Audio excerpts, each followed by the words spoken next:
What's up, everybody? Welcome to the Scratch Agency Podcast, hosted by Scratch Agents for Scratch Agents. This episode is brought to you by Virtual Intelligence, your premier partner for client-facing and back-office virtual employees. My name is Stephen Turnbull, founder of T5 Insurance Services in Clinton, New York, and I'm joined by my co-host today, the one and only, you already know, hold your applause, Mr. Shawn Fitzgerald, founder of LAF Advisors in Long Island, New York. We usually ask Mr. Fitzgerald how he's doing today, but we don't have time for that today, folks. I know how he's doing. You're going to have to find out yourself. You always know how Mr. Fitzgerald is doing. He is fantastic. This is a new segment of the podcast called Community Chat. Community Chat or Community Chats. We haven't figured it out yet, and we are running with this. Shawn texted me at 4:30 this morning, 4:30 a.m., and said, hey, I got an idea. Let's do this. Here we are recording it at 12:30 that same day. So we are running with it, folks. Community chats. Here's what we're doing. Our Scratch Agency Podcast community. Go to scratchagencypodcast.com. Join the community. It is a Telegram group chat. There is nothing there but value. You have nothing to pay for but value. It doesn't cost you anything to get in it. We have 48 members in there right now. Each and every day, that thing is buzzing with great conversation, people that are needing help, people that are sharing wins on big accounts, whatever it is. And we said, hey, we are having such great conversations in there. Let's start a little segment where we talk about what we talked about. And we had a great conversation last night. And Shawn said, let's give this a try. So here we are. Mr. Fitzgerald, how did I do? Is that pretty much where we're at? Dude.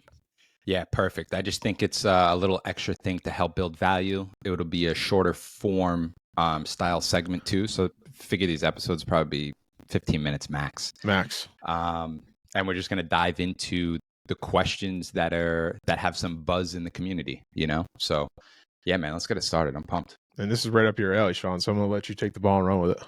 Okay, cool. So yeah, the first question we got was from Chris. He said, how do you go about asking for commitment before knowing if you're remotely competitive? So basically asking like, hey, how do you ask for commitment from the prospect before presenting the proposal and going, remarketing and talking to underwriters and all that. So and he's talking about commercial lines, correct? Yeah, commercial lines specifically. I actually spoke to Chris before this call and we kind of went over it together. And, I used to struggle with this topic specifically a couple of years ago. And I feel like I finally started to really take it to the next level and gain some traction with it probably last year. And it's worked really well for me. And I'll try to keep it as simple as possible, but also go into details so you know the full spectrum of it. So the first thing I think that's super important is in these types of conversations, you want to be direct, you want to be honest, and you have to have some sort of confidence and knowledge, right? And you got to ask the right questions. So when it comes to commercial, the first meeting I have with the client, the first one, okay? So obviously we have the cold call, we set up our first meeting. On that first meeting, I go through my fact finding, but I'm also asking questions to find out what their problems and issues are. Okay, that's super important. And then once I go through that, and then I go through the fact finding, which is just details specific to their business. For instance, if it's an auto body shop, do you have the approved spray booth at your shop? How many mechanics do you have? The nitty gritty type of details, your gross sales, things like that. And then once I get to the end, I say, I kind of look at my notes and I'll tell them. And this is why I think it's so important to have a niche or have a few niches, meaning like, I have probably 3 niches. Because once you're used to seeing a specific type of account so many times, you're going to know really quickly whether you're even going to be able to compete with the policy or not. So generally what I'll do is while I'm going through the notes, I'm making mental notes as well. And at the end of it, I'll go, hey, you know what? Based off these notes, I think it does make sense to take this to the next step and see what we can do to be competitive. But before I can take that next step, I need to see a copy of your current policies to know what we're working with in order for me to properly advise you on what the best solution is, And listen, you might get some pushback there. You might. And that's a little bit of a red flag, honestly, if they tell you like, oh, well, why do you want to see what I'm paying? Or they get really upset. And honestly, if they ask you anything about the price, the way I handle that is just say, listen, I don't need to see the price, but I do need to see the exposures. I need to see the limits. I need to see what coverages you have. I need to see all that on the policy. So if you can, just shoot it over, because I will need that in order to take the next step. And this, again, properly advise you on what the best solution is. If I don't see what you have, I can't help you. That's my personal process. I know some people feel a different type of way about it. That's how I handle it. Can we stop you? Can I stop you for 1 second? Yep. Remove the insurance side of this. Let's talk about the business owner side of this from a value of time. I'm learning that real quick. No matter if it's personal lines, if it's commercial, whatever it is, set these pre-qualification standards for yourself and don't set them as non-negotiables. Yeah, we've been talking a lot 100%. About non-negotiables. If they're not willing to fill out this canopy link, if they're not willing to give us this information, if that process is how your agency is going to have success, then that person might not be a good fit for agency, and that's okay. Even in the beginning stages of a scratch agency, what is like the number one thing that seasoned people tell us in scratch agents? Like, don't go out there and just write everything, because you're going to have problems down the road, right? Yeah. If you can set these non-negotiables and these standards in your agency of, here is our process, and sure, you can waiver off the process if someone having a problem getting you the documents the way and the email, whatever. And obviously this is completely, you do what you want to do. But setting those standards in your agency is going to allow you to focus on what you know you can be good at. And once you set those processes, procedures, once you message Shawn Fitzgerald at Fitz on Instagram and say #playbook, and he sends you how to do a playbook, and you set that playbook on how to do that, you're going to be able to scale. You're going to be able to write what you know you're good at. You're going to save so much time on the back end, right?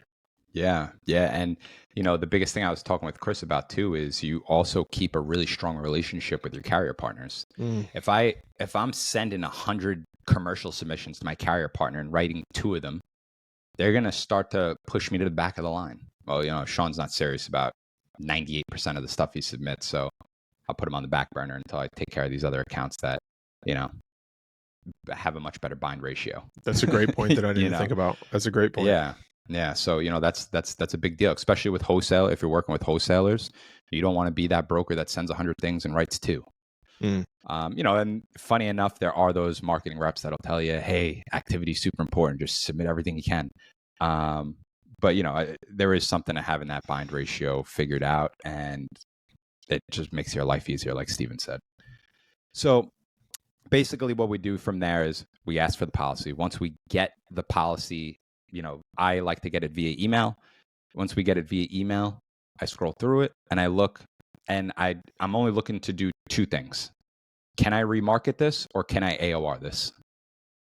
Those are the only 2 options, right? So I look at it and I think, oh man, oh crap, this guy, I know this broker doesn't have Erie or whatever the case is. I think I can shop this and save this guy a lot of money with the same or better coverage, and solve some of his problems. So if I can remarket it, I have the conversation with the insured before I market it. And I basically just tell them, hey, I looked everything over on your current policy. I think there's a couple of different companies out there that can compete. I'm pretty confident they can compete. So I think it makes sense to take the next step. And I'm just giving you a ballpark of what the conversation looks like. And basically, in order to take it to the next step, this is what we have to do. And this is what remarketing an account looks like. And I briefly explain to them what marketing an account looks like, because most people have no idea.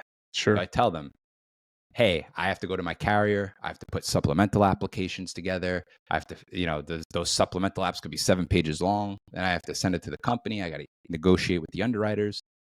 Whatever the case is, just explain to them what marketing is. And then I would explain to them right after that, hey, if I deliver on this, if I give you a proposal with the same or better coverage at a better premium and solve your problems, would you be willing to leave your representation and work with me moving forward? Say that one more time. If I deliver on giving you a more competitive proposal with the same or better coverage at a better premium, and I solve some or all of your issues, would you be willing to leave your current representation and work with me moving forward? And the funniest thing is going to happen. They're either going to say, yes, I can't stand my broker, or yes, 100%. Or they're going to say, no, well, actually, my brother handles my insurance. Or, somebody told me last week, oh, yeah, the guy who handles our insurance is actually an investor in our company, so we would really never leave him. And he actually opened up to me and winded up telling me, oh, I didn't realize you'd have to go through that much. Like, honestly, we'd probably just take your quote and just give it to our broker. Like, you literally just straight up told me that. And guess what? I didn't waste my time putting together court apps, supplementals, getting loss runs, sending it to the I would have wasted hours of time, and I would have pissed off my carrier partners. Yeah. So similar and different. I'll just share something real quick and then we'll wrap up. That happened to be last week. A good friend that is taking over a generational business. It's an office furniture business, sales business.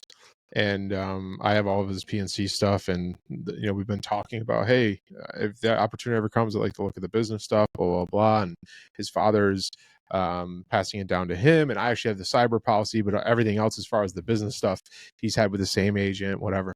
And so I knew the X date, so I just reached out to him and said, hey man, if I could ever jump on a call with you and go over it, blah blah blah. And we jumped on a call, and he basically said, we just did a big job for like the agency that's currently on it. Like, it's going to be very hard for us to leave. I just want to be completely honest with you. I was like, no problem. You can send me over the deck so I can see what it is and whatever. And that's actually going to be the conversation today, is because I looked at the decks, and it's not like anything is completely wrong. It's not like they're actually, for like the commercial auto and all that stuff, they're actually have a good market. They're paying a good price from what it looks and all that stuff. And I'm just going to say, hey, you keep it with them. I get the relationship. I get the reason that you have to, but we're here if we ever need anything. Now, on the other side of that coin, I could spend 2 days trying to get things together, trying to get something, to get a proposal that's $500 less a year, whatever it is, that I know he's already not going to take because of the existing relationship.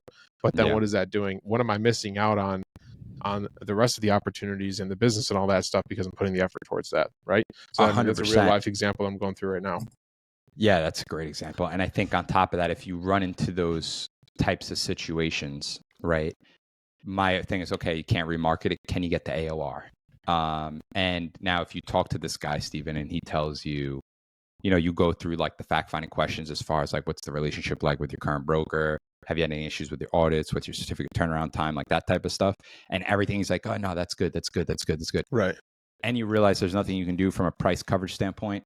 Just freaking walk away from it and try to get it next year, So it sounds like you did all the right stuff there. I mean, that's exactly how I'd handle it. And I've done plenty of change of brokers on commercial accounts just by solving the problem, keeping premium aside and just saying, it takes how many days to get a certificate of insurance back? You owed this amount of money on an audit. Did your current broker tell you about pay as you go on your workers' comp? Just little stuff like that can go a really long way. So I think sometimes, I don't want to say people are afraid to ask, but sometimes it can feel kind of funny to ask. But I'm telling you, if you can solve someone's problems, if you're listening to this, you're probably a scratch agency owner. You know how difficult it is to be a business owner. Those business owners are just like us. They have a ton of problems. And if we can make their life more efficient, ask. And that's it. Ask. We're ending it right there. Yep. Everybody, just a reminder, we're not the experts here. We're just being vulnerable and sharing our stories. And I think with this community chats, it's kind of an interesting segment to see what we can do here, just to share the stories that are happening inside of the community, inside of the people that are listening, inside of the people that are in the trenches. This question that came up from Chris is a perfect example. We had him on a few episodes ago. You can listen back to that.